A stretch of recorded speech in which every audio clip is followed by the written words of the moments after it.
Good morning, good afternoon, good evening, wherever you are. Happy Thursday or Friday, depending on what day it is for you. For me, it is Thursday evening in Miami, Florida, and I'm so excited to be with you all on the rundown. This week, we're going to start with a couple of news stories, one of which I have just been obsessed with for the past 2 days. Very dangerous stuff. Then we're going to therapy, and then we're going to talk about AI and copyright. And how do we protect creators? How do we make sure that the creative spirit that has allowed humanity to thrive for millennia isn't squashed by the amazing technologies that AI is producing? That with some of my best friends in the world tonight on the Rundown.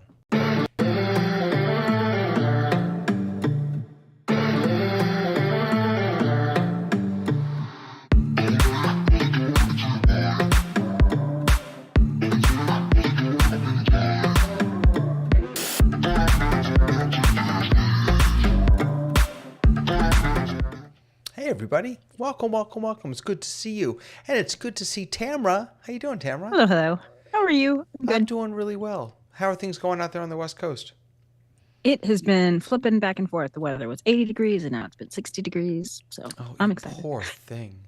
80 degrees and 60 degrees. It just sounds awful. I wasn't ready for 80 degrees if we're A being little too early. honest. I like the promise of Southern California being 70 to 75 degrees. So it's a little cold now. It was a little warm last There week. you go. Good to see you here. And Good to be here. someone that I haven't seen for 24 hours, I think. Tony Mobley, how are you? I'm great, David. How are you, sir? Good. I so enjoyed our conversation last night. I did too. And based on the way the conversation ended, we are not done. Yeah, we're So not, we're gonna continue it. we're not done. And you know who else I'm not done with? I'm not done with Lois because it's been, what, 2 hours since I saw you last? Something like that. Yeah. I And really David had Damon was so on my much, radio I had show, and it so was great. much fun, Lois. So Yes. much fun talking with you. But we didn't finish. No, we didn't. That's the Yeah. story. What? It's the story of our lives, though. We're never done. Nothing is ever done. But that's beautiful. There are a few things that are not only not done, they're not even new. There's not even time for them to be new because they're always changing. There is so much going on in the AI world, in the technology world, in the news world. We've got to get into some of the news.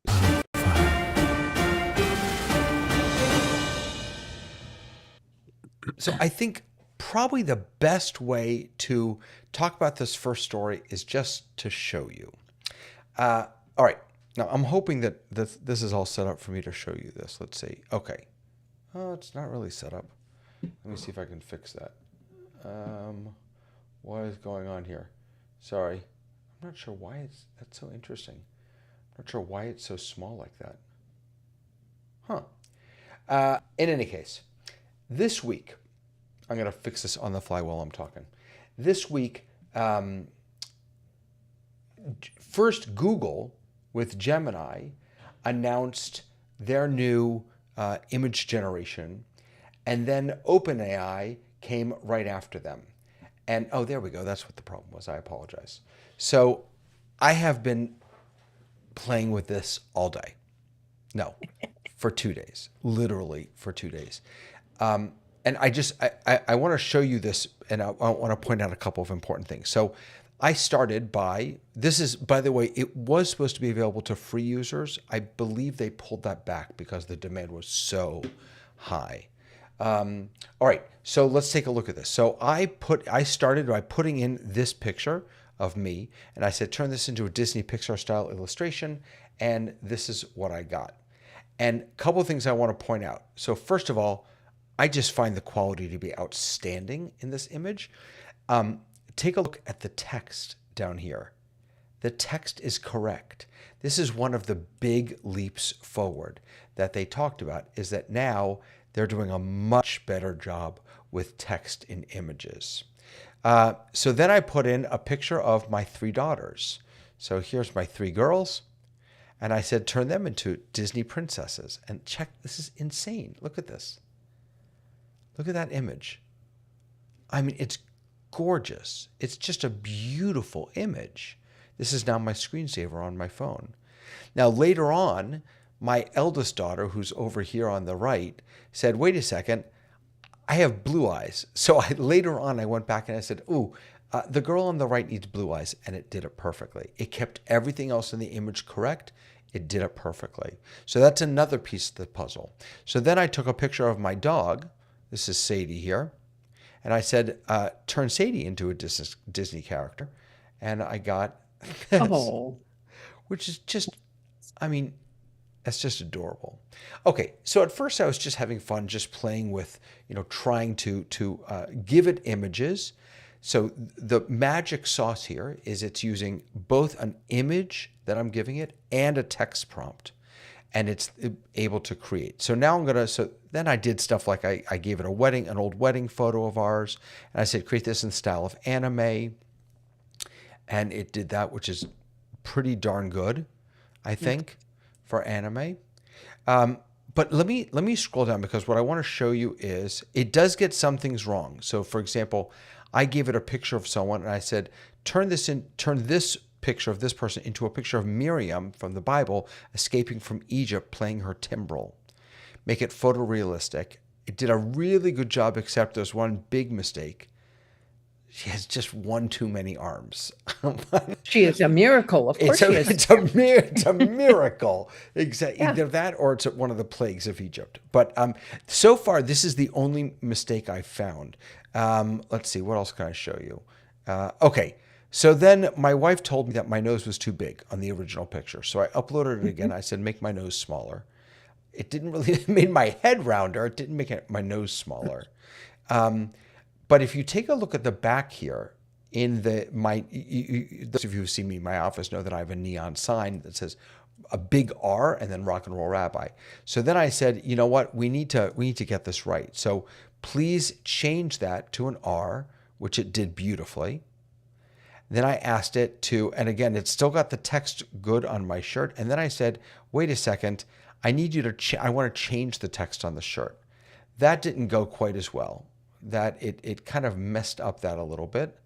And then I have found, by the way, these, it has timed out quite a few times on me. I'm not complaining, but it has timed out quite a few times on me. So then, by the way, this created an image with just me. And I said, do me a favor, make it standing. The original image, I was not standing. There's no bottom to me. So then it made me standing. And then I said, you know what? I want my entire office. And so then it recreated the back of my office, which is actually not bad at all. And then I said, oh, wait, there's also a guitar there. So it put a guitar, an acoustic guitar in the corner.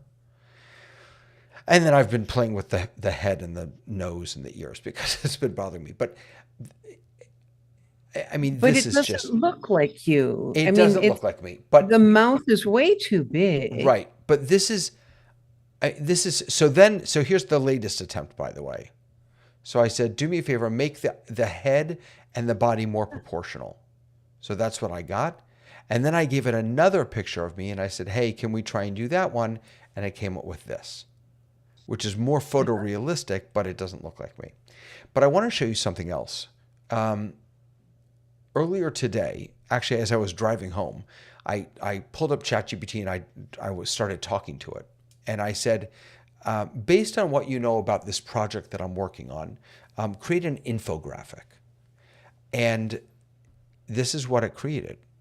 And I have to say, this is really pretty good. And I'm thinking about all the tools that are out there that people use to create social posts and infographics and all the stuff. And you can now just say to ChatGPT, do this. Now, there are some mistakes in here, right? There's a spelling mistake down here. There's another one down here. And unlike something in Canva, you can't now export this and play with the text. But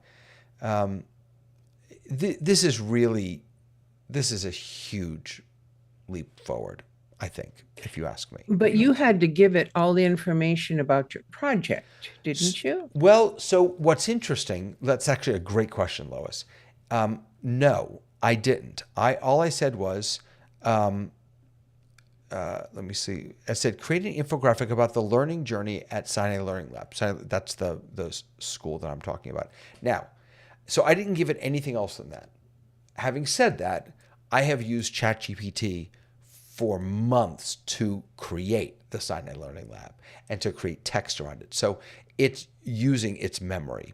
I did then try a second time because I wasn't entirely thrilled with what it gave me. And I said, please go look at this website and use that information. And it did okay. My experience is that it's not great looking at websites. If you upload actual data, like a PDF or actual text, it's really good at that. But I wanted to bring this up because to me, this is another inflection point. This is another moment. And OpenAI isn't the only one. Like I said, Gemini is doing Google's Gemini is doing this also. But we are seeing before our eyes how work and creativity is changing. It's just changing right before our eyes. And I don't know why I would ever go and look for what's it called? Midjourney? No. Well, No, no. just any kind of graphics. Yeah, like why would I go look for clip art anymore? Why Yeah. would I pay? And we're going to have to talk about this later on in the show when we get to copyright, but why would I pay for anyone to create low level, at least, Right. artwork for me? I had that conversation this week with someone because I had to create a poster for a show that's being produced in a teeny tiny theater that is like disposable art, and I did it on Canva and used graphics and adjusted them, and people were like, well, but then you're not paying someone. I said, you don't understand. I have a $0 budget. I'm not paying anyone anyways. Right. Like, it's going to be words or it's going to be flip art. So it is hard. I think it does make it so that it's something that we really do have this ability for everyone. And that doesn't mean that I wouldn't pay for art. I have paid for art in the past. And obviously if I was doing an off-Broadway show, it'd be a totally different thing. But for this particular developmental piece, I need to have something that works, but I also just don't need to pay the same cost of going back and forth with an artist. Right. But you did it yourself. You were the artist. You didn't just but listen, I'm tech adjacent. I'm like I always say, I'm the techiest layperson that I know, because yes, I can figure that out. But I have the blessing of working in animation where I get to know what a real artist does and like what that process is, and it is unbelievable. It is amazing. You do get what you pay for. I know artists and again, who can do anything. Yeah, we're gonna talk about all this later. I do want to just say Gary is watching in YouTube along with Guy Cochran. Hello to both of you. And Gary says melting some GPUs, and I just wanted to say that I have no idea what my usage of this is costing or causing. I will say that so it takes OpenAI longer to generate these images. You feel like it's working harder. You feel like you're melting some GPU. You do, or at least I did. And so again, I don't know what this is costing or causing, but it feels like it is costing and causing perhaps more than just the simple text that we were using before. And Guy is saying, funny how we talk to ChatGPT, do me a favor or thank you. Yeah, I have a difficult time talking to ChatGPT without being polite. And yet We're tight, ChatGPT and I. What did you say? We're tight, ChatGPT and I. But as my friend says, ChatGPT is like your best advocate. They're like your best friend. You go in and you're like, hey, I'm having a bad day. Tell me this. And it's like, let me tell you how great you are. Except I did learn, and I don't remember where I learned this, that anything that you add to your prompt, ChatGPT is going to think about that and use that in its response. So if you add words like please or thank you, that becomes part of the prompt, as opposed to giving a very clear and specific prompt. So I found that interesting. It goes even a step further because my friend Jen has trained her chat GPT to be casual and cool. And the answers she gets back are so personable, best friend Yeah. next door. And mine are still kind of, bit more business, more Yeah. business like, but So, polite.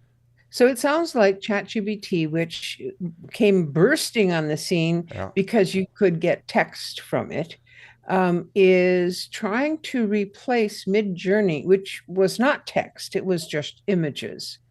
And so, though it's cool what you're doing and making those what do you call those, avatars? I guess And then so. once Yeah. you get one of those, you can dump them into Zoom and watch them speak when you say things and stuff like that. That's all real cool. But Right. But then you get into make me an infographic or create a social post or make a meme. And all of a sudden, you're creating things that you may otherwise have used another tool, certainly, or you may right. have hired someone to do. And again, we'll have to talk about that later. But I when this came out, first of all, it really is addictive.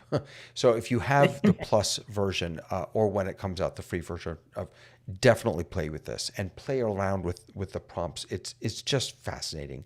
But I did also have the sense that this is not the beginning. We are watching the world change with this technology. Is kind of all I want to say. Speaking of change, David, I wanted oh, to. I'm sorry. Go I'm ahead. sorry. Were you using a Disney prompt like Disney? Yeah, I Pixar. said in the form of Disney Pixar. Yeah.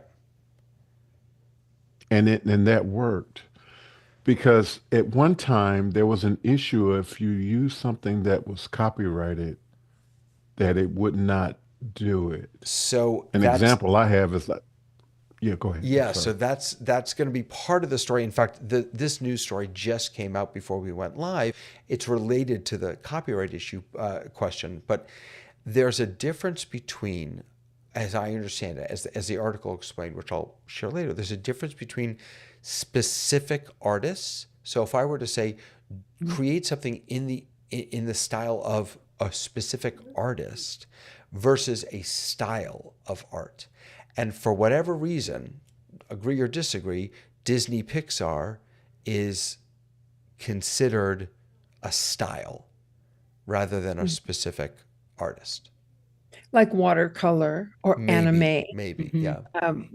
But the one that preceded Midjourney, which was free, and they had all these artist styles that you could choose. So you could choose in the style of Van Gogh Yeah. or whoever. And I don't think they have those anymore. So let me just see here.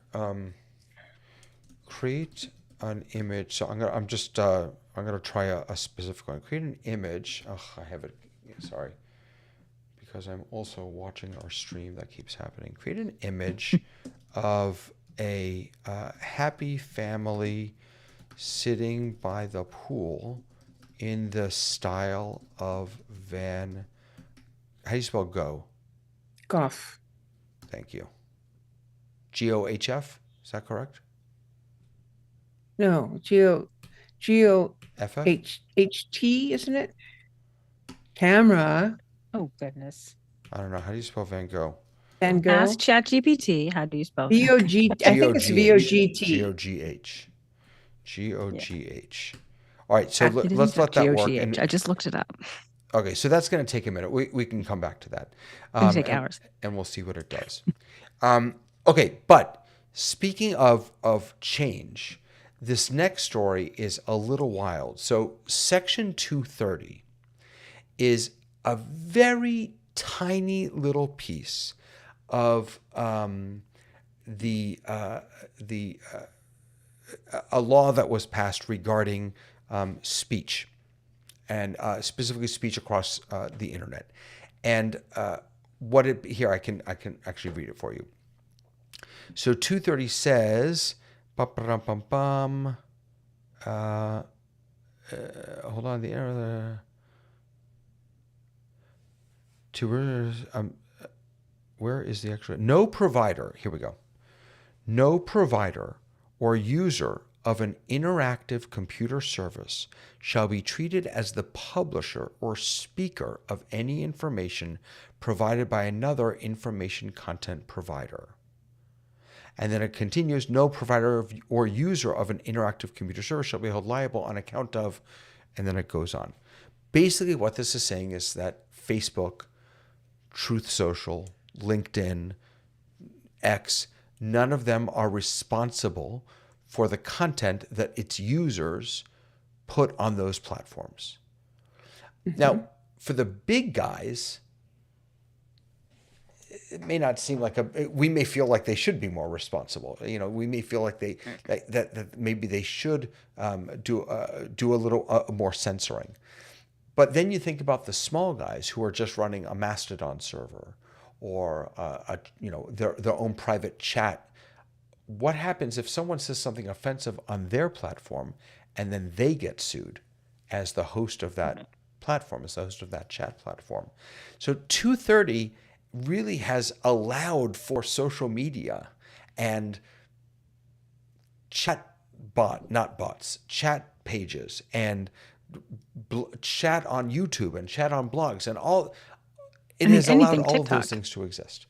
And once again, we are seeing now indications that senators want to repeal this, pull this back. And interestingly enough, it's a bipartisan effort to when you pull it back, you're saying make the providers publishers. So as early as next week, this is from the Information Paris Martineau. As early as next week, senators plan to introduce the first bipartisan bill to repeal Section 230, the landmark internet law. So here we go. Dick Durbin, a Democrat, and Senator Lindsey Graham, finally they can work together, but unfortunately on this, plan to introduce a bill that would set an expiration date of January 1st, 2027 for Section 230. The senators have wide-ranging support from their respective parties. Josh Hawley, Marsha Blackburn, Sheldon Whitehouse, Amy Klobuchar have agreed to co-sponsor the bill. Richard Blumenthal and Peter Welch have also discussed joining as co-sponsors. So, I don't know if this is a case of these folks not really understanding how the internet works and how much damage this could potentially do. Do you have a sense that this kind of protection is important? Am I crazy to be worried about this? I'm not even sure what the protection is. It's still confusing because the reason the law got written is that we were in a situation where if I'm an author and I write a book and it gets published by a publisher, all those people have control over and therefore responsibility for what's gotten said. Whereas the argument was, so if I'm just putting up a bulletin board on the outside of my store and anybody can walk by and stick something up there, am I, the bulletin board owner, responsible for what those people have published? I don't think so. And I think that's where but that's exactly what 230 says. The reason that it was made. Now, if you rescind that, it still hasn't answered the question, because the question at the time was, who's responsible? And there wasn't a clear answer before this was written. It was in discussion. Right. So I think what would end up happening is, if I understand it correctly, and I'm by no means do I understand the law any better than anyone else. In fact, I definitely don't. Is that we now today with Section 230, we have clarity. The clarity that we have is that the platform is not a publisher. That's right. They are simply putting up the bulletin board outside of their store. The problem is that with the repeal of 230, we wouldn't have clarity. And so, whereas we don't know necessarily who is responsible, what it does is it opens up for everybody to sue. And it also means that if without that specified thing, we also don't know whether or not the platforms have now evolved to such a point that even though they aren't writing the original words, they are selecting which words are being distributed. So they are reducing some and promoting some, and they've got all these formulas. So maybe they are now publishers. So the curation of it, what you're saying is the curation of it with the algorithm makes them a publisher? No, I'm saying that is the question that is now more relevant because things have changed from when this law was passed. The only thing about that is that it's not, my understanding is that Facebook isn't promoting one post to everyone.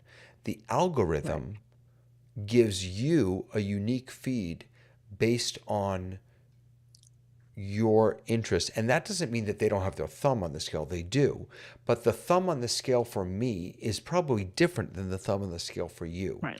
So I'm not. Well, you don't know that, though. I don't. No, you're right. You don't know there. If I make a post and no one sees it because they've decided they don't want anyone to see my post, that may be a paranoid sounding thing to say, but how do you know it's not true? And maybe it's true. It's not true on Facebook. Maybe on YouTube it is. Maybe on X it is. You don't know. How do you know? And it could be that Section 230 even protects the platforms from those sorts of accusations, because the platforms can say, we're not publishing. We're not, we're not pushing content one way or the other. I think it's dangerous to get rid of this protection. That's just me. And I mean, the truth of the matter is trying to put the genie back in the bottle that is out. The internet is how point. It is now. You're right. And so how do you do that? If you look at what happened with TikTok, people who didn't understand how TikTok worked made decisions over people's lives, and the people said, that's fine. We'll go directly to China. We'll do all these other things that may or may not. So sometimes I think the ideas sound good on paper, but they're being pushed through by people who don't understand what it is that they're pushing through. Yeah. But the truth of the matter is, it's not illegal to tell a lie. That's the part. We moralistically want people to act a certain way, but freedom of speech also allows us to speak nonsense. Freedom of speech is all about the stuff that you don't want to hear. Right. That's why we have it. Yeah. Yeah. So if I thought it was altruistic, I'd be like, okay, I want to know more. Instead, I think it's exhausting. Yeah, fair enough. And then my question always is, follow the money. Who's going to benefit from this? Well, people are going to sue lots of people. Right. And if you've got big enough pockets, maybe you can suppress some of the little guys. The average person is not going to know. Okay, you flip it all off. What happens? It's just, I don't know how it's enforceable. I think the little guys all of the little, any small platforms that host comments will shut down. They'll just shut down because they can't take the risk of being sued. It's only I think a majority of the users of the internet won't even know that it happened. Yeah, that's probably true. I don't think they are hooked in like we are nerdy hooked into all these things. Absolutely. But there are millions of people who participate in private Mastodon servers and private and private IRC chats and all that stuff. And those, Discord even. I mean, the four of us, we're all on Discord. Discord would now be responsible for what people post. Or even worse, I have a Discord server for us. Right. I don't if one of you posts something offensive, right? If you post something offensive and Lois gets angry about it, Lois could sue me as the host of that Discord server. Well, guess what? All they would have to do is shutting change down all their my terms servers. of service. They would just change their terms of service to say, if you agree to this, you are agreeing to take full responsibility and be solely responsible for what you say on the internet. But then my point is, then we all would shut down. None of us would use the service. I'm not going to take responsibility. I'm saying you have never read a terms of service. 9 out of 10 terms of services you don't ever even pay attention to. So and you could become a line. Right. It would become a line in the terms of service that says if you use this service, you take 100% responsibility for what you do on this service. Then Yeah. when this lawsuit happened, they said, let me point you to David. Oh, He the signed a terms of individual, not service the that owner of said, the individual. yeah, Yeah. this isn't gonna this is gonna only affect individuals. It's not I gonna don't know. affect a big I wonder company if that because would hold that's a up. huge loophole. Right. I don't know. I asked Lois How are you about. doing, David? I How don't you know. doing I this week? asked you about this earlier, and you weren't very helpful. Can we try again? Help? Help is what I need because I can't stop. I live in a browser, I live in email, and I live in my calendar. And I don't know if there's a perfect calendar app out there or if there's a perfect email client out there, but I'll be damned if there is. I'm going to be the one to find it because I keep trying new ones. My newest thing is I'm on the lookout for a new browser because I'm using Arc browser, and it's been quirky a little bit. Now, I haven't loved it as much, and I feel like I'm just constantly chasing the new great tool. And 9 times out of 10, the answer ends up being, David, simplify. Like, stop working so hard. Just, your email is hosted through Gmail. Just use Gmail. But.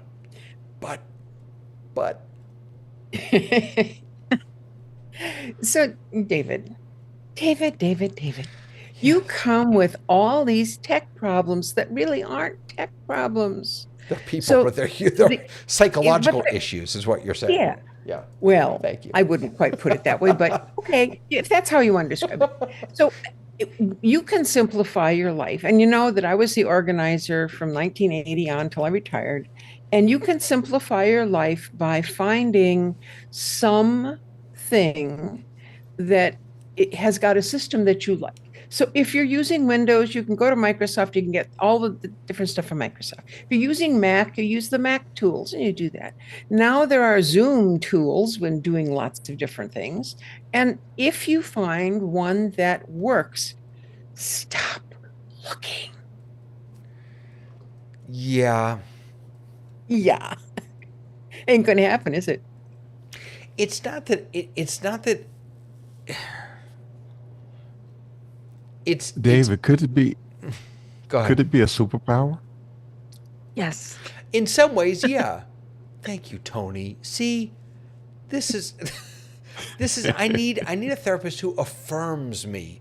You know, Tony gets me. You're right. It is sort of a superpower. It's just a bit of an obsessive compulsive superpower. I mean, the latest example, by the way, is I don't even remember when Notion, the app, first announced that they were doing Notion email. I signed up immediately. I have since forgotten completely about it. Well, guess what I got on Monday? I got my invite to try Notion Mail. So I immediately went in. I immediately attached all my Gmail accounts to it. I haven't looked at it since then. But and now, by the way, I'm getting mail in 12 different places because now I'm not only getting it in my main client, I'm getting it here in Notion. But I do, again, the reason that I do this is because I don't know how to code. I don't know how to create these tools. Maybe that's the answer, actually. David, make your own perfect app. And I'm not making excuses. I could, if I put my mind to it, I could learn how to do that. Anyone can. But for lack of doing that, I really am always on the lookout for what's the best solution to make me the most efficient, the most effective. I don't want to spend every day, all day in my technology. I want to have the right tools to get the job done efficiently and effectively. And so I'm just kind of always looking for that. See, I push back on that, All right, David, go ahead. because I think you do like your technology. That's Oh, no, I why do. you're always looking for Absolutely. yeah. So I don't think you're going to find the best thing. I mean, I say this, like, I can't give you great advice on this. I've got 3 computers up right now running with 50 tabs each. So I'm not the person to tell you. But like every time I think that I'm going to do that, I'm like, no, I'm not. If there's something new, I'm going to go play around with it Right. and maybe it'll stick. So, I think that I think that the fact that you like your technology is also part of the driving force of discovering new things, because that may be the cool new thing. Yeah. I So, think too that you might need to look at it as a way to keep your mind active. Mm. I know that for me, all of this stuff, it's a lot. It really is a lot. But I think it keeps me pretty sharp in terms of, trying this out, trying that out, seeing what works for me, what doesn't work for me. Um, my family members would say that I'm obsessed with learning new technologies. And that's okay for me from the standpoint that I think I really can't get away with saying it keeps me young, but I think in a sense it does because I am constantly looking at how I can improve what I have to do, what I'm trying to do. And in some sense, I'm making a lot of headway. And in another sense, I'm taking steps backwards. So, I think it's all part of the journey. And, Yeah, Tony, I consider myself a lifelong learner. yeah. Last And night and when that's when that's you and that's I were part of it. talking, you and I were talking last night, and one of the things that you brought out is that keep your eye on the goal. Okay, keep your eye on where are you going? Use this stuff. Use all these tools to do something good, right? To make a difference in the world. And I might be kidding myself, but I genuinely I don't know if that's why I do it, but I want that to be there. I want to use the latest tools, to use the right tech so that I can do. For me, there's a little bit of just I love the stuff, but a lot of it is really wanting to do the best work that I can. I think about every time Zoom comes out with like I'm the first to update everything. It's that rule about like don't do productions and real stuff on beta. yeah. I do You it on fly in the alphas. face of that. I do it on alphas. Yeah. Um, Um, David, there's a thought here that you can use this tool as a tool, or you can use it as a toy. yeah. And if you're getting frustrated because there's so many new things and you're not able to handle email because you've got 5 different places where the emails, well, why would you want that? And do you want that? So I've been, well, I was on the internet before the internet had the World Wide Web. So that's how long I've been there. And I have had dozens, literally dozens of email addresses. And then I recently, a few years ago, found out, hey, on Gmail, you can have lots of email addresses. And so for different tasks, I have different Gmail accounts. Birdingwithlois at gmail.com, kdrt.thatslife@gmail.com. One for my show, one for this other show, one for, all these different things. I like that because then I can separate out what I'm doing and use the appropriate email for that task. So My here's an example, genealogy has though. a separate one. So Pardon? so okay. So I'm glad you raised that. By the way, we can end this soon. We don't need to solve this problem. But so like you, I have multiple email addresses, multiple Gmail accounts, or Google accounts. Some of my favorite email clients don't have a unified inbox, meaning that for me, in my workflow, I don't want to have to click between mailboxes. I want all my mail in one place and just label it. And so, I Gmail doesn't have a unified inbox. But What? almost all email clients you're on a Mac, open up mail and click that little arrow, so it points it in instead of down, and there's all of them And together. I've thought about using Mail, Apple Mail. I really have. But you know what it doesn't have? It doesn't have all the stuff that Gmail has. That's true. In Gmail, you have separate accounts and you have the ability to have different directories for different accounts and all I that also love the stuff. tabs. I can have custom signatures. I can have, there's a whole bunch of stuff that I don't know. And I can do that in Mail. Yeah. Anyway, it doesn't, whatever you use, pick it and use it. Until And the next thing comes out. Stop trying to make, just because it's new, you don't have to use it. Use the thing that makes you functional. Ryan, I love what you said, Lois, about things are tools and things are toys. Yeah. You can have as many toys as you want and call them toys until they become in your workflow, and then they become tools. It's okay to have toys. Ryan Clark in YouTube says, the other day I told a friend the same thing.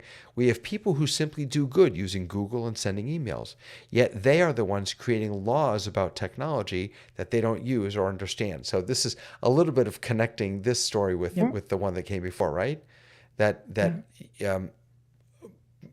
And this is Tony, this is the superpower piece, right? I use all of these tools and I want to use the new one so that I can have informed opinions and make informed, thoughtful decisions about technology and how to use this. So there you go. It doesn't sound like you need therapy. Yeah. Nah. All solved. Thanks. And by the way, Ryan Clark is asking if we're using Uno graphics, and yes, we are. This thing that kind of pops up and down, that is Uno overlays.uno graphics. So thank you for mentioning that. Sorry, Tony, go ahead. No, I was just going to say that, I think that there's nothing wrong with having a superpower and using your superpower. That's what heroes do. Just have to use That's what heroes do. Thanks, guys. Help. So let's jump into copyright and generative AI. So this actually started with a video that I was watching. It was I guess a TED Talk, how AI models steal creative work and what to do about it. I thought it was a really interesting TED Talk. And then I did some research into the actual US Copyright Office. And then just before we went live, a story from TechCrunch came across my inbox. And I'll just share a little bit of it with you so that to set the scene. They write, it's only been, oh goodness, I have to get rid of this again. I'm so sorry about that. It's only been a day since ChatGPT's new AI image generator went live, and social media feeds are already flooded with AI-generated memes in the style of Studio Ghibli. Forgive me for not knowing that. A cult favorite Japanese animation studio behind blockbuster films such as My Neighbor Totoro and Spirited Away. In the last 24 hours, we've seen AI-generated images representing Studio Ghibli versions of Elon Musk, Lord of the Rings, President Trump.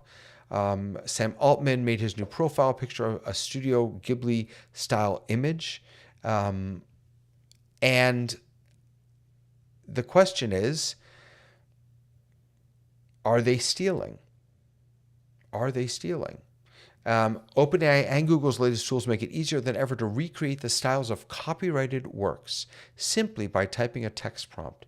But the real concern lies in how these AI tools are trained to imitate styles. Are these companies training on copyrighted works?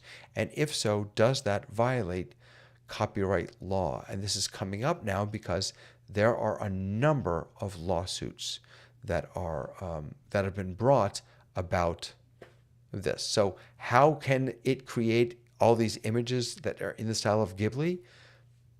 Because it trained its model on millions of frames from Ghibli's films.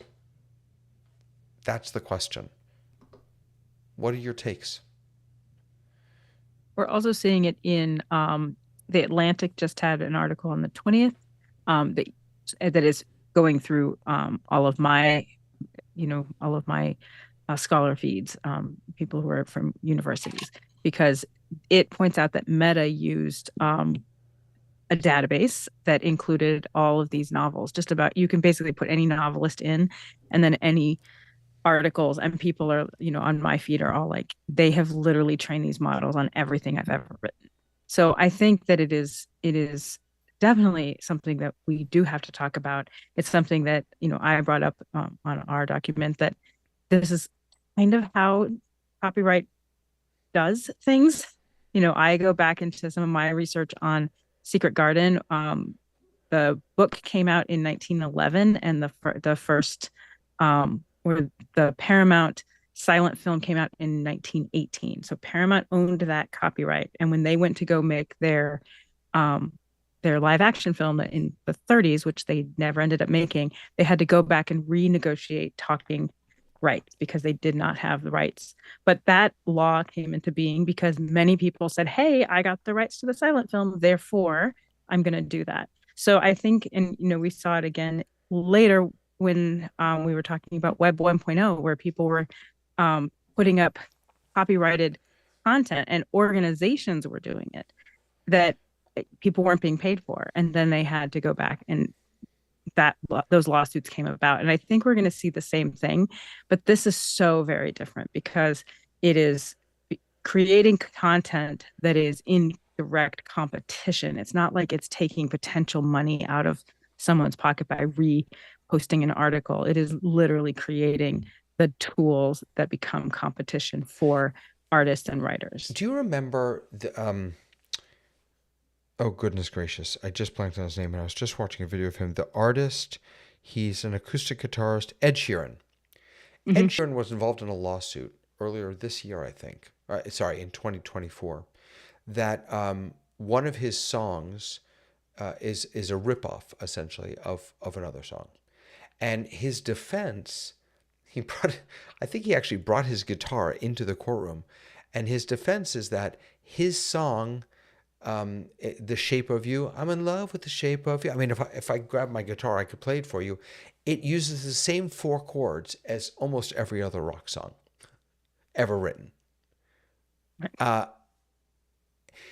So my question is, what's the difference between copyrighted material and public domain material? Because I can put something out in the public domain. It can still be copyrighted to me, but it can also serve as a source of inspiration for other people to create their own stuff. Isn't that what's happening here? Isn't AI but just when being you put something out into inspired Creative by my Commons, work? when you are putting something into Creative Commons, that's different than the public domain. Not Creative Commons. Just look, what my music, all right, I have copyrighted songs. Yes. They are on YouTube. That doesn't mean that that's public domain. That doesn't mean they're public domain. Look at them, they can hear them, they could even, play them for their friends. But it's not public domain. So maybe that's the wrong term. Let's just use public. I'm putting them out in the public. Anybody can download them. Anybody can listen to them over and over and over again and write their own song or try and copy me exactly. Anyone can do that. I can't stop them. Only if they copy you exactly.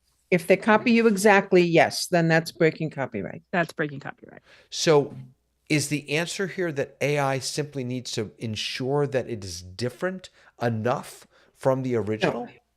We're conflating questions. I think the real question is if the company who is making this AI is training it on copyrighted material, they needed to have gotten a license from the holder of the copyright to get permission to do that. So it's not what gets created by the machine. It's the companies using things it does not have the right to use. Right. The other is actually a little simpler because it being just slightly off, we actually can look at the laws on with the Weird Al Yankovic, where they created a parody law. So if it's parodied enough, that's what protects Saturday Night Live. That is what protects stuff where they can change it slightly. But that isn't what we're talking about. We're talking about you have stolen people's information. You have trained a model that is making you money, and that is in fact making. Hold on. The way you just said that, Tamara, we have stolen people's. What did they steal? Yes. They stole all their articles. They took their articles to train this medium. to train this AI. Articles that were published on the internet. But they don't. Doesn't matter. You don't lose copyright just because somebody did it. But I grabbed a couple of articles for this discussion tonight. I put them into a Google Doc for us. Mm-hmm. You didn't publish the Google Doc. You didn't publish the Google Doc, and you didn't put. I could. You didn't claim that as your own. But here's the thing: there's no attribution to copyrighted. No, but here's the thing: they're taking copyrighted work, and they are using it to train AI, with no attribution, no credit. Oh, no, I disagree. I disagree. If Van Gogh, right? Let's see. Oh, here's the Van Gogh. Hold on a second. So here's the Van Gogh that we just told it to create. A family sitting by the pool in the style of, I don't know Van Gogh enough to know if that's a good Van Gogh. But the way that it knew to create this is because his style is attributed to his name. It's only because his style is attributed to his name. But they didn't. Okay, is Van Gogh's work still copyrighted? That's the first question. I don't know when he died. Let's pretend like it is. Let's pretend like it is. But if it was right now, if it was in the style of Lois Richter, okay, I have not given the copyright permission to anyone else to take my stuff and do anything with it. What are they doing with it? They're looking at it. They're training their model. No, they're doing more than. They have a model that's training their model on it. They're not just looking at it. Yes, they're analyzing it. They're taking it apart. They're figuring out which strokes are. Which is exactly what I would do if I were an art student looking at your work. That's how I would learn from you. I would study your art and learn from you and be inspired by you. But that's not breaking copyright. That's learning and being inspired. The difference here is that it's a computer doing it, or a large language model, not a human being. No, that's not the difference. The difference is that you don't have permission to mess with that stuff. We're talking about texts here mostly. No, but who's messing with anything? If I am an art student, I'm going to if you are the owner of the AI, if you are the owner, if you're the company, or I think it's not. It really is a lot more to do with I can speak to it from why my friends are upset. And I say this as someone who really sits in the middle of this because I love AI and I completely understand this argument. And I don't know the answer to solve this problem. But the truth is, like, I have people who are looking up their work, their art in animation has been used without them. That work would have to be relicensed from the studio to use it after a certain amount of time. So it's training a model utilizing art from not Van Gogh, from lots of different people, from thousands and thousands of documents of people who did not give their permission. And that's where the rub is. That's where people are like, it's not some art student who's going, wow, I really like, Tamara's artistic ability. They're not learning anything from my artistic ability, but I want to learn that. It's actually generating a system. It's training a system that is not only not getting permission to use that system, but also is creating the tools that are putting these artists who are not getting credit or getting financial compensation. They are creating the tools that are putting them out of jobs. And that's where the problem is in this and why people are so upset about it. So here's the Van Gogh that AI created and an original Van Gogh. It looks inspired. It looks inspired. I don't. David, the question isn't, would you think that was a Van Gogh? All of Van Gogh's works is known, and nobody has done that. We know that.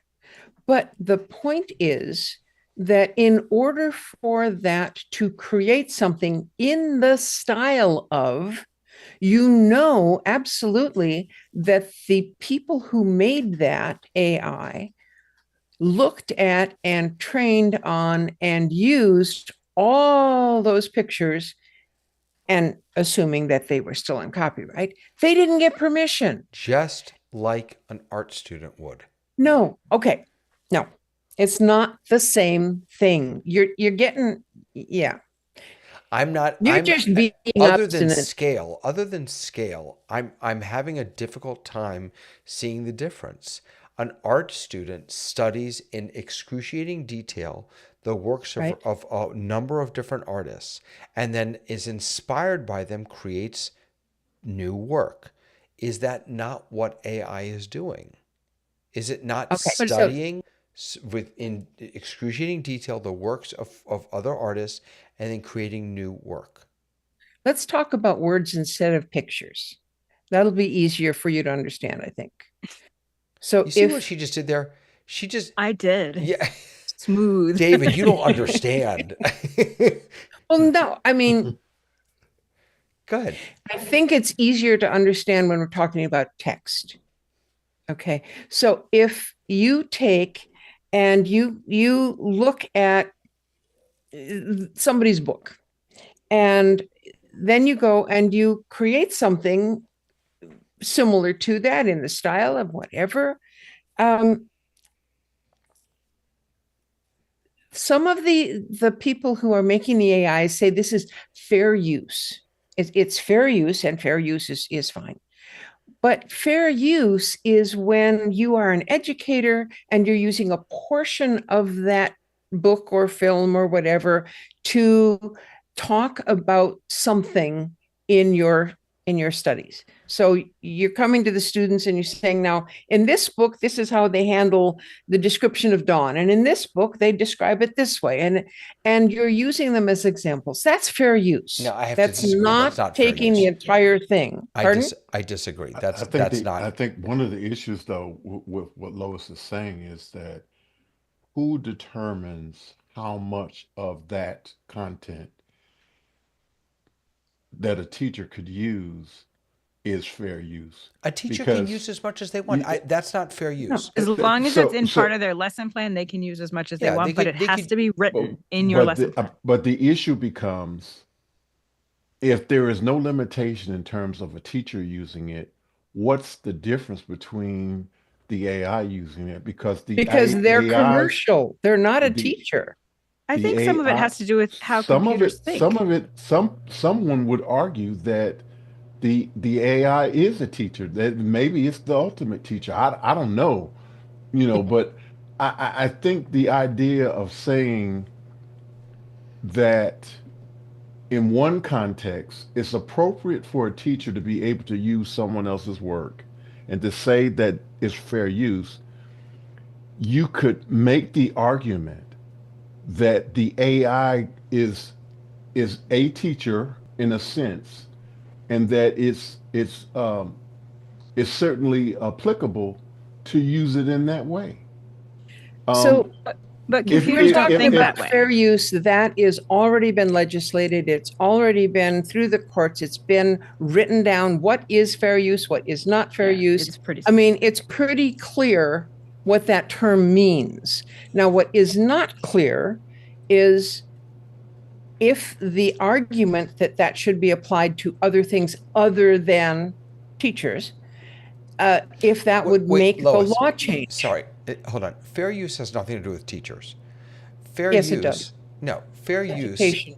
fair use says that you can use for satire, for commentary, for You're education. right. There are You're lots of right. different applications of fair use. As an educator, there are no limitations that I know of, none whatsoever, on how much of any person's content I can use in the teaching of my students. If I wanted to if I wanted to offer a 100-year class on the works of Beethoven, I could spend 100 years using Mhm. every single piece that But that's Beethoven's ever that's written in to public teach a domain. class. The only difference is that AI can do that in 10, what I can do in 100 years, AI can do in 100 seconds.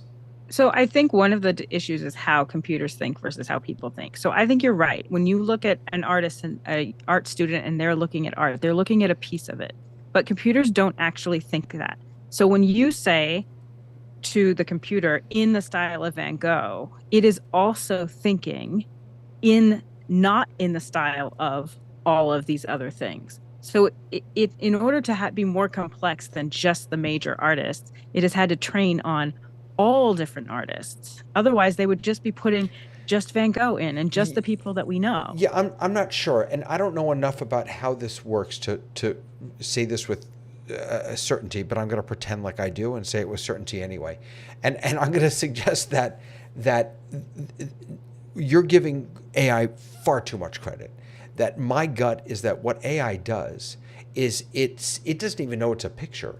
It sees a bunch of pixels and it understands the arrangement of those pixels and the density of those pixels and the yada yada yada, and then it learns that in the style of X, Y, and Z means that the pixels go in this way and not in that way. It doesn't know Van Gogh, it doesn't know Disney, it doesn't know any of that. It doesn't know anything.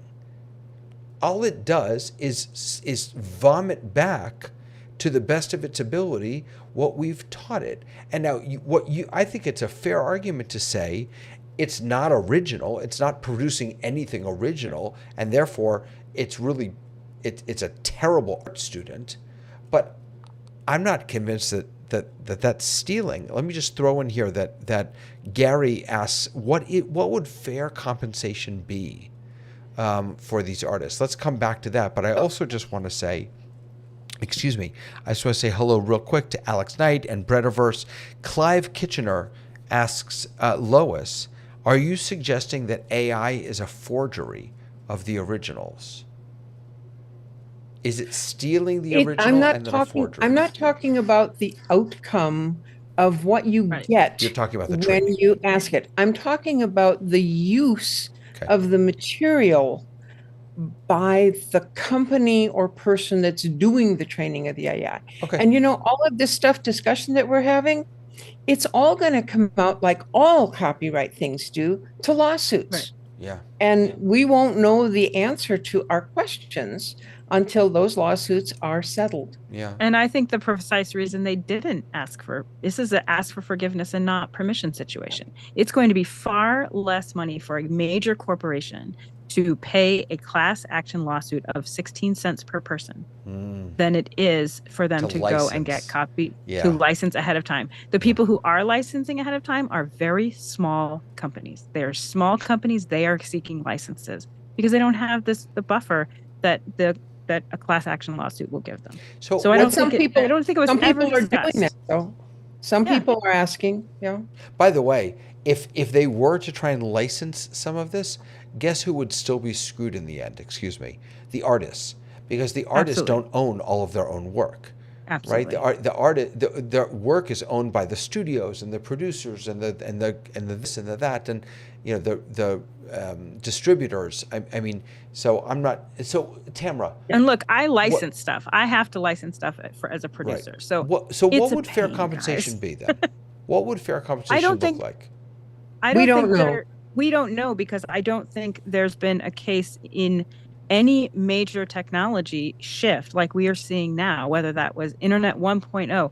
Lots of stuff ended up on the internet that people did not give permission to put up there. And then they were kind of like, there's nothing we can do. It's out there now. So I think that this is one of those problems that in hindsight, no one was going to ask for copyright permission because it was, they were training it based on like small models, right? So I think that this is something that doesn't have an answer, but we can see a pattern in any time there has been a major technological shift where we go into this gray area of what's okay and what's not okay. And so the people who are upset that they're looking in a database and they can see that their work has been used are upset, and they should be upset. What would I say to them? I'm so sorry, but there's probably nothing you can do. There may be a class action lawsuit where you will literally get 16 cents. I'd be maybe flattered. But I think people do have a right to be upset about it. And I don't think there's a clear-cut answer. Maybe I'm just naive. I'd be flattered. So here's a related question. Let's say that I'm a writer and I've written a book and I think it's being used to train an AI. How do I know? I can't know because you can look it up, actually. You can look it up. Yeah, They, you can they look publish what they train on? Yes, you can look it up in LibGen. So there are Wait. lots of What's that? I'm gonna try to give you LibGen? Yep. They've created a database of the novels that were used to train Meta. Library Genesis. And so that's where a lot of people are seeing they're checking the work that they've written. And I've had several people like every single book I have published was trained by this. Every single article that I've published has been in there. So, it's not everything, but there's the similar things for artists where artists are looking up their work and they're like, I found, this thing that I did that has been used to train AI. Now, part of the reason they're upset isn't about money. Part of the reason they're upset is that these are the same tools that are being used to eliminate their jobs. And so that's part of the reason that people are upset. They're like, you stole my work. You didn't pay me for it. I'm not getting credit for it. And this tool is being used by corporations to eliminate my work. So it is in direct competition with me. That's why people are upset. They should be upset. I don't know the answer to solve that problem. There's no, it's done. Like, we're not putting this back in the bottle. At some point they'll have a class action lawsuit and people will make 16 cents. And you're right, the artists won't, because the people who get that 16 cents is Disney or whoever hired them. So it is, but I think people have a right to be upset about it. I don't think there's an answer, but I think that they have a right to be upset. So LibGen, let me just, I hope this is correct. This is what you're talking about, that they're involved with Meta. Right. And a week ago, this was, or it was updated today, but Meta apparently, LibGen is pirated books apparently. Right. And Meta used it in order to train its AI programs. And so here we go. On Thursday, The Atlantic published a searchable database of over 7.5 million books and 81 million research papers. This data set, called Library Gen, or LibGen for short, is full of pirated material which has been used to develop AI systems by the tech giant Meta. So I don't know that that the others use this also, but I'm no, sure but I think we're going to find, like, everybody used something, right? Yeah. So that now this is what we're finding is tools that are allowing people to search their work. And, I mean, on my feed, I have two different groups. I have academia, and they're up in arms. They're looking at their work, and it's, their doctoral thesis and things that is theirs. They're finding their work, and they're not finding it flattering. They're finding it like heartbreaking. So the other side that I work in is animation, and they are also able to look up things, and they're seeing that their work has been used. So that's why people are upset. Good news. I have written a book, and it's not in here. Congratulations. And I'm going to say, how sad. You didn't get to train AI. I'm a little depressed. Like, oh, sorry, I disappeared for a second. That's a little depressing to me. I want to be part of the club. You want to have your work stolen, David? No, I want other people to be inspired by it. I want them to use it. I want them to quote it. I want them to learn from it. I want them to create their own work based on my work. Yes, I want all of Meta, that. here's David Paskin's life's work. Please use this to train your AI. Look, I don't make a living based on my work. So right. I acknowledge I'm not the norm here.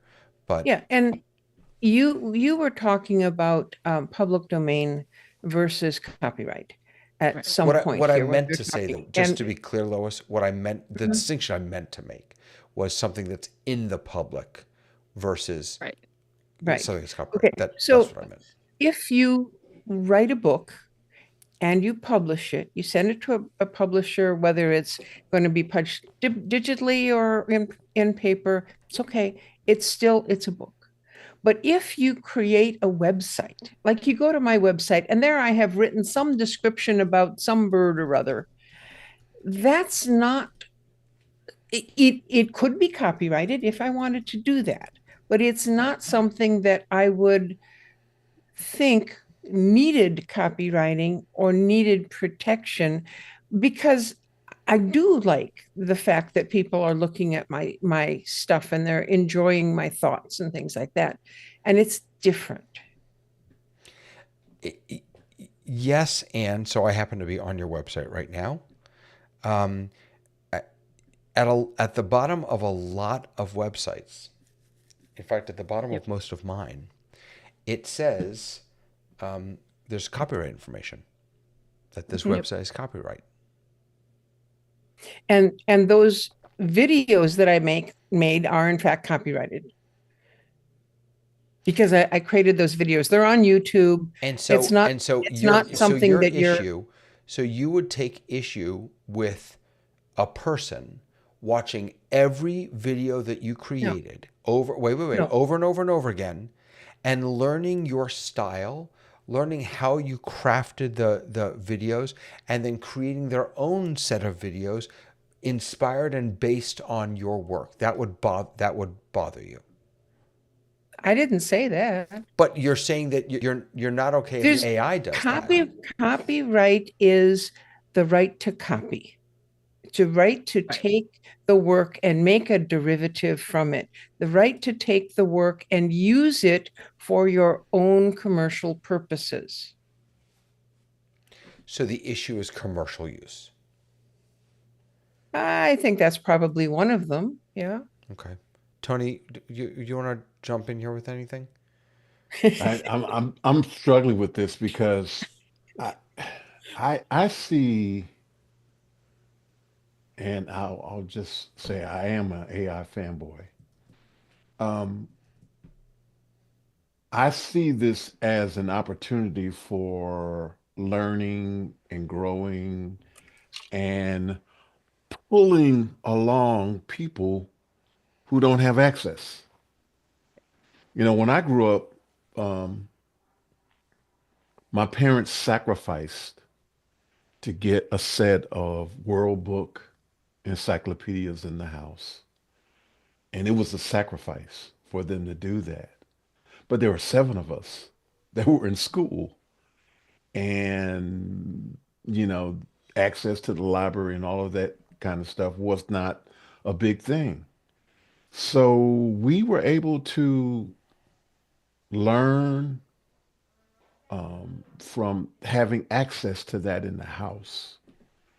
And I look at AI as an opportunity for people who are disadvantaged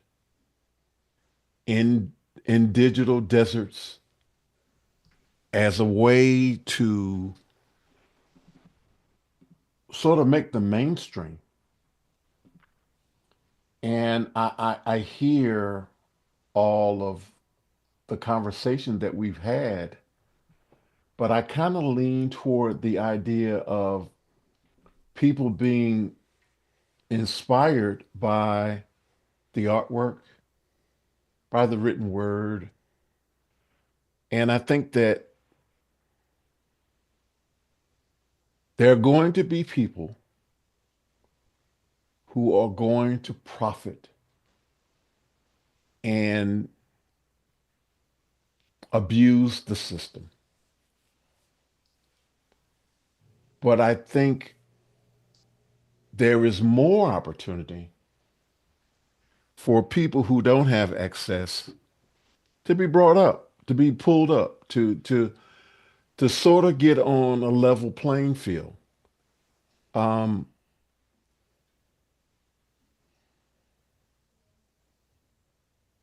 and I guess one of my passions is the fact that I know from personal experience that there are people that live in digital deserts that they don't have access.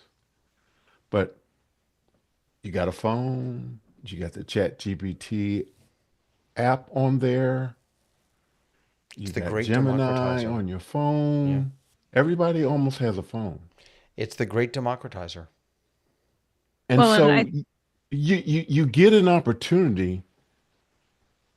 I think that everything that everybody said is great, but when you weigh things, and this just, and I'm speaking for me, when you weigh things, it is more help for those who need it than those who will, continue to rake in wealth because of it. And so I kind of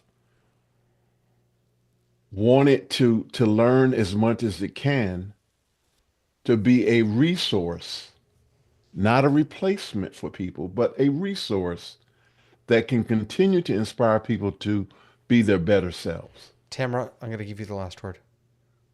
I think the copyright office agrees with you once things are in there. So we're talking about two separate things. Once things are in there, they're already discussing. If you create something with AI, then it is copyrightable to you in many ways.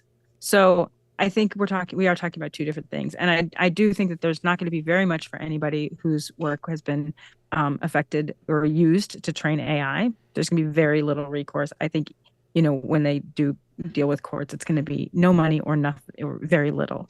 So that's a ship that's already sailed, unfortunately. But I agree with you, Tony. I love AI. I love what the possibilities are of it. And right now we're kind of stuck in this mire of kind of all the negative stuff that it is destroying lives. It is changing people's work. It is making it so that, their work that they can't put on their resume because someone else can represent it as their own. Like there's some definite things that are really not helpful with it. But I also think that this is the ship that sailed. And unfortunately, that's going to be the thing that we grapple with.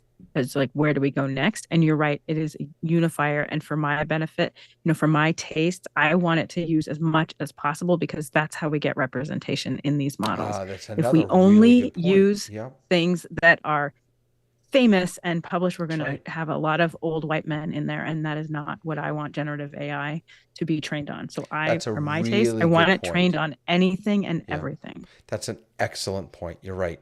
That what did they say? Garbage in, garbage out, right? The only AI can only give us what it's trained on. And so if we don't train it on the largest data set possible, the most diverse data set possible, then yeah, we're only going to get back what we put into it. It's an excellent point. And is it being trained on people's posts and rants and false information that is being put out?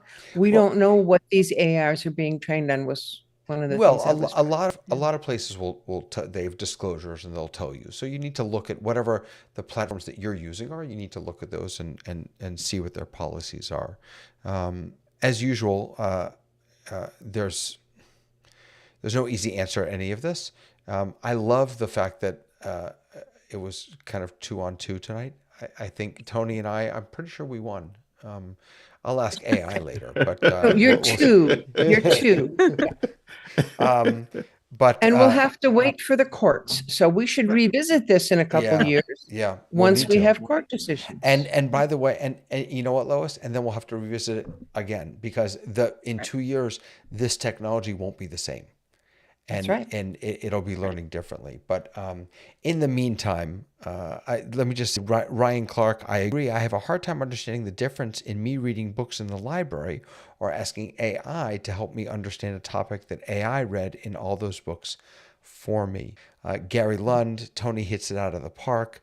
I'm really thankful to all of you who are watching online. Guy, so good to see you. Gary, Brediverse, Alex Knight, good to see you here. Clive. Thank you all for being here and for sharing your input. And Tamra and Lois and Tony, thank you so much for spending this time with me. I appreciate it so much.